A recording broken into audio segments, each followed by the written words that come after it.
In the tranquil villages of Ireland, where community ties are strong and life moves at a gentle pace, the Haw family was considered the epitome of normalcy.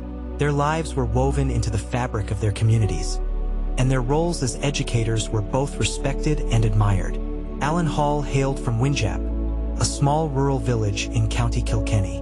Winjap is known for its strong sense of tradition and community spirit, values that clearly influenced Allan's dedication both at work and at home. He served as the deputy principal at Castle Rahan National School, a role that placed him in a position of authority and trust within the local community. Claudia Haw, on the other hand, came from Mount Nent, a peaceful village in the southern part of County Cavan. Surrounded by rolling green hills and quiet country roads, Mount Nent is a place where neighbors know each other by name and community ties run deep. Claudia was a passionate and committed educator, teaching at Orristown National School, located southeast of Kells in County Meath. Together, Allan and Claudia raised 3 sons: Liam, 13 years old, Nile, 11, and Ryan, 6. The boys were described as vibrant and full of energy, each with their unique personalities and interests. Liam was an impressive basketball player and a budding pianist. Nile was introspective and creative, with dreams of owning a bakery, and Ryan, the youngest, was the mischievous rebel who brought laughter and life into every room. To the outside world, the Haw family appeared to be the ideal Irish family. They were deeply involved in their communities, attended Mass regularly, and were known for their kindness and generosity.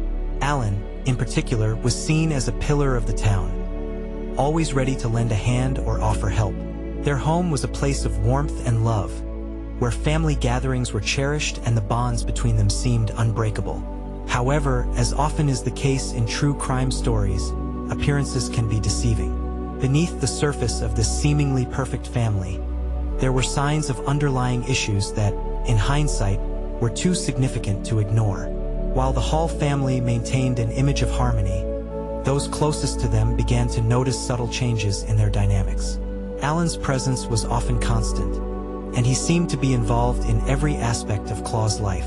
Family members observed that Allan would always be present during visits, sitting silently at the kitchen table, never leaving, and rarely engaging in conversation. There were no private moments, no one-on-one talks between Claudia and her family.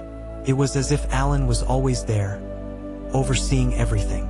These behaviors, while not overtly alarming at the time, hinted at a level of control that was not immediately apparent. They were signs that, in retrospect, pointed to deeper issues within the family structure. The first cracks in the Haw family's facade began to show in the weeks leading up to the tragedy.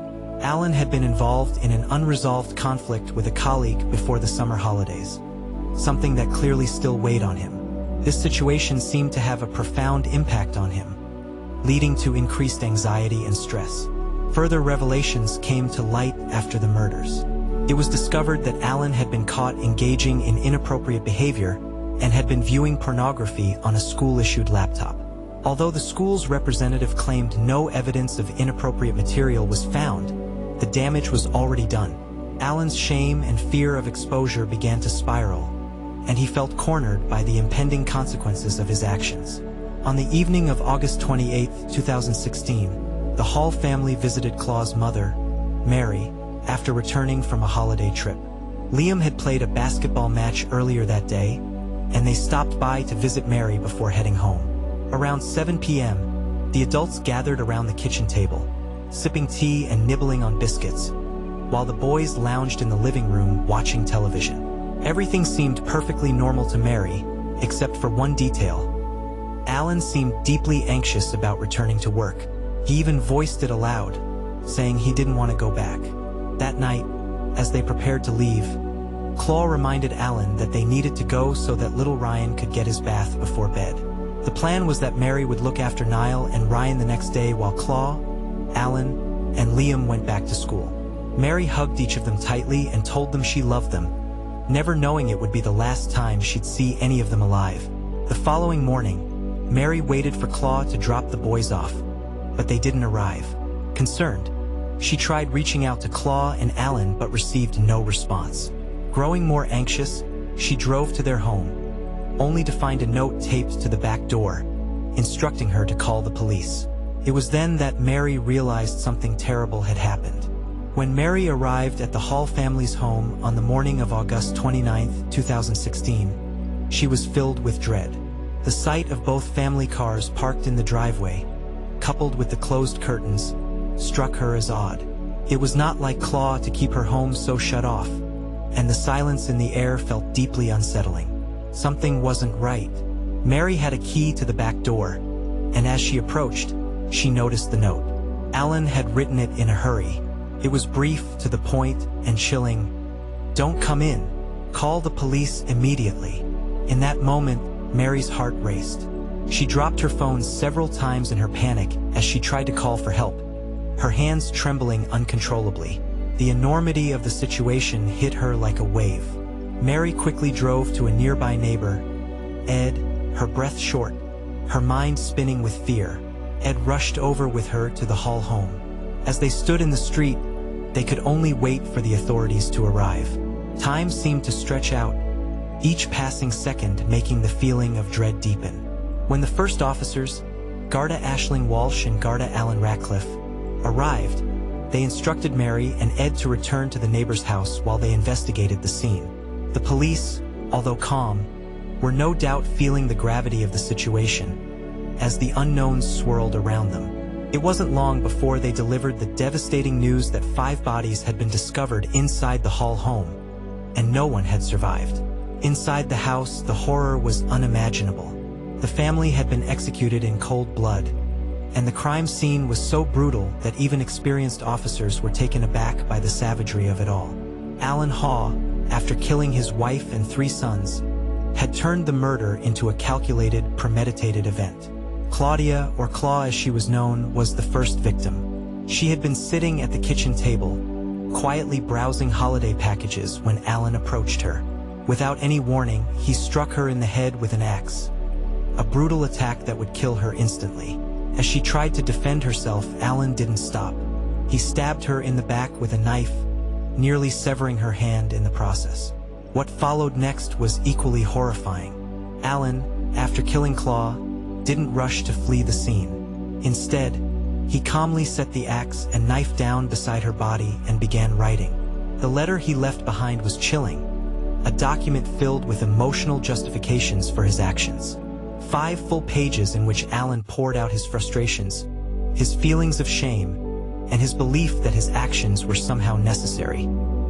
He even reassured the family that they had all been happy and content, and that this tragedy would not have been possible if not for the storm that he believed was coming. After writing the letter, Allan moved on to the children. His eldest son, Liam, was the first target.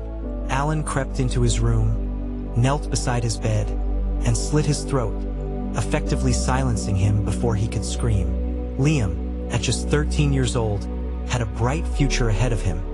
He was talented in sports and music, well-liked by his peers, and showed a quiet but powerful confidence that made him stand out among his classmates. Next, Allan turned to his 11-year-old son, Nile. Nile was the dreamer of the family, quiet and introspective. Nile was the kind of child who could spend hours lost in his thoughts, building intricate Lego creations and dreaming of becoming a baker. Nile fought back, though. Defensive wounds on his hands showed that he tried to defend himself against his father's brutal attack. Despite his efforts, Nile was ultimately killed. Finally, Allan went to the room of his youngest son, Ryan, affectionately known as Ryan the Rebel. The 6-year-old was full of life, mischievous, and full of energy.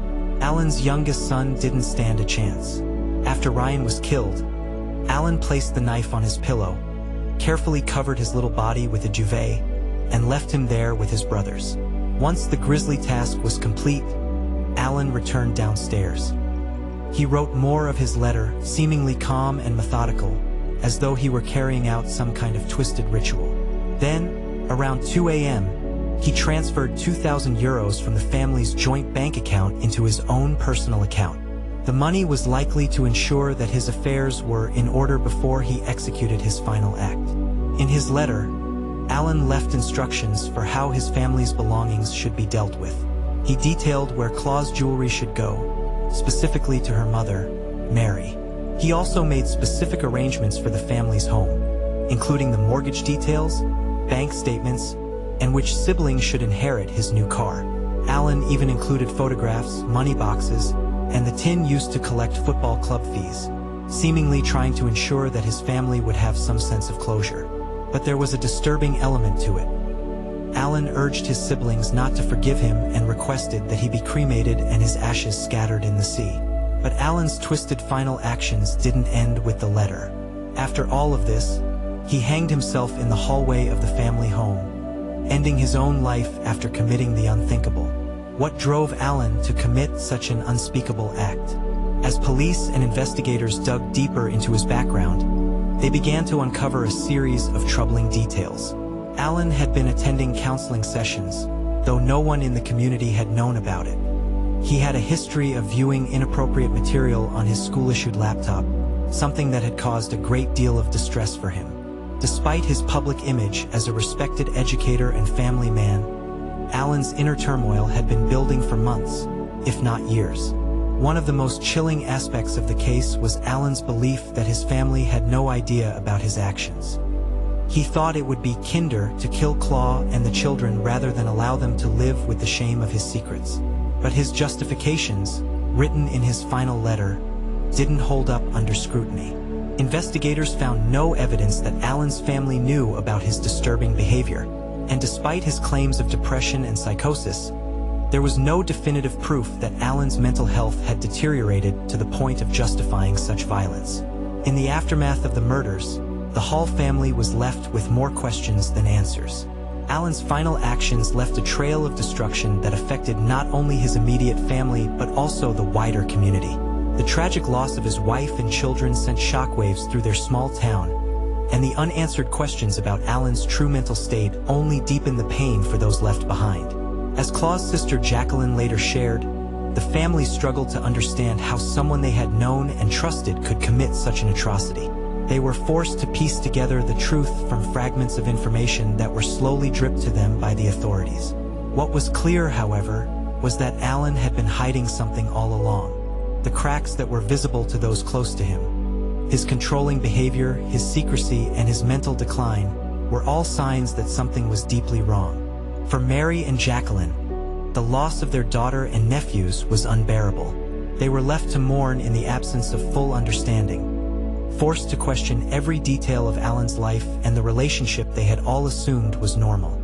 The immediate aftermath of the tragedy was nothing short of devastating. Once the police discovered the bodies of Claw, Liam, Nile, and Ryan in their home, it became clear that Allan had meticulously planned the murders.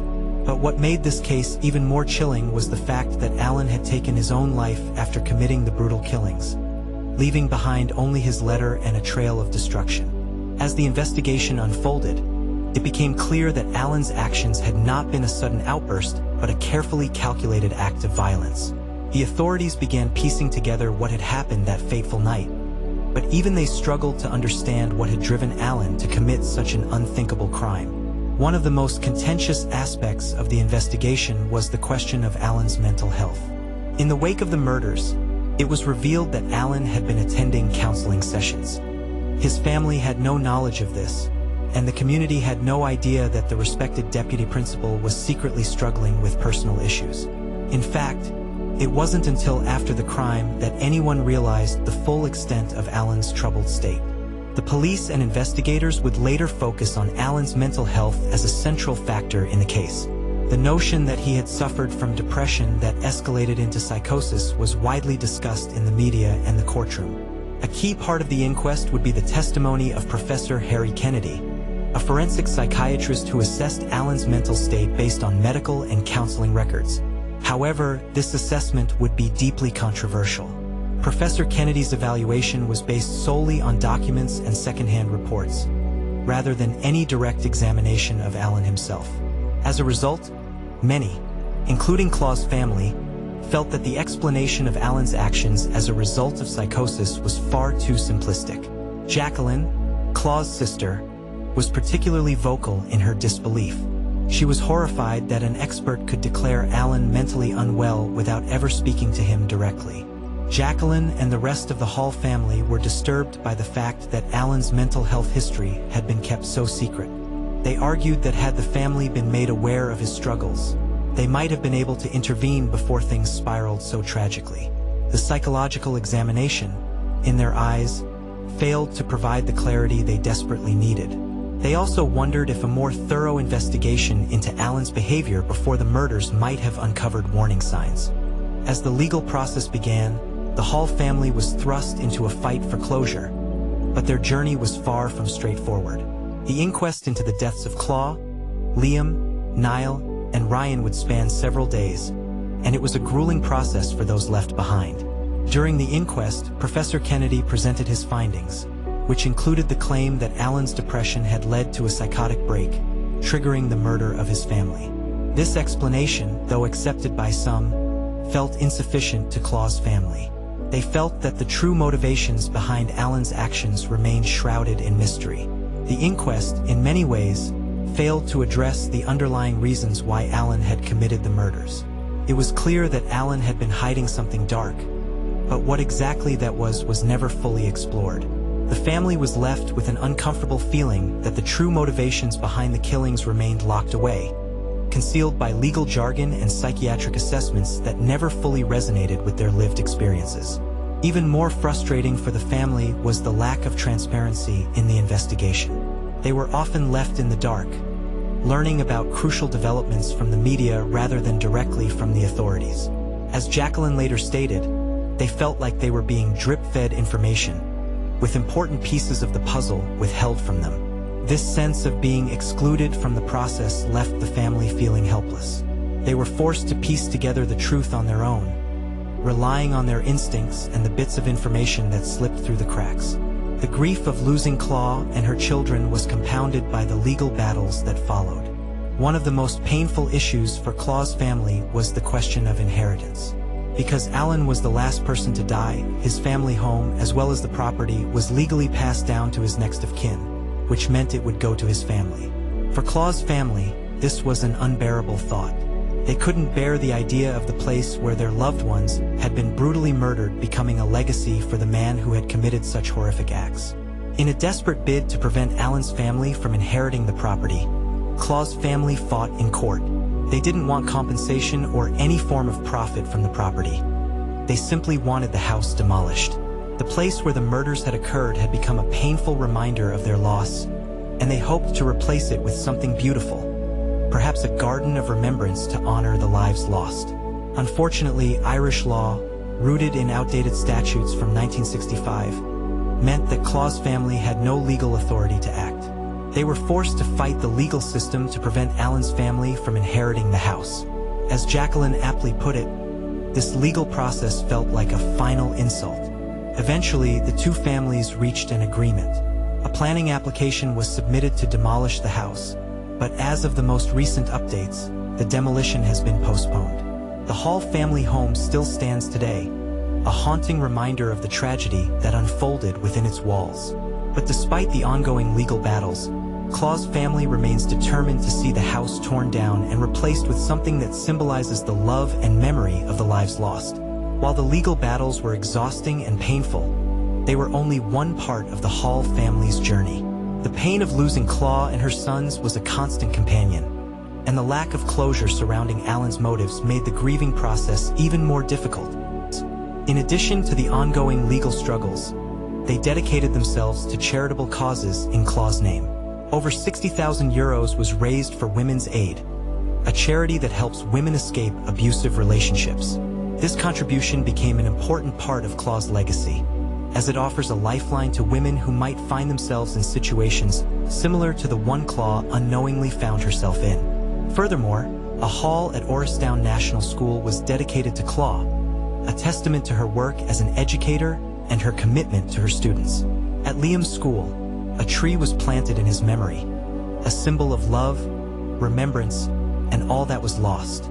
Each year, on the anniversary of their deaths, the community gathers to remember the lives of Claude and her children, ensuring that their memory lives on despite the horrors that took them from this world. But for Claude's family, the pain of their loss is never far from the surface. They continue to grapple with the unanswered questions: the unspoken truths, and the crushing weight of grief. Each year, the anniversary mass overflows with mourners, and the silence that follows speaks louder than words ever could. The absence of Claw and her children is a wound that will never fully heal. One of the hardest aspects of the Haw family's fight for justice has been the public nature of their grief. Losing Claw and her children was a personal and private tragedy, but the media quickly turned the story into a spectacle. Every detail of the crime, from the brutal murders to Allan's final letter, was laid bare for the world to see. While this exposure has brought some attention to the case, it has also subjected the family to an ongoing barrage of questions and unwanted scrutiny. The fact that the media often presented Allan's actions as the result of a mental breakdown, rather than delving deeper into the coercive control and manipulation that had marked his relationship with Claw, added to the family's frustration. For them, the real story was one of emotional abuse, psychological control, and the toxic atmosphere that Allan had created in the home. But this narrative was often overshadowed by sensational headlines and the focus on Allan's mental health.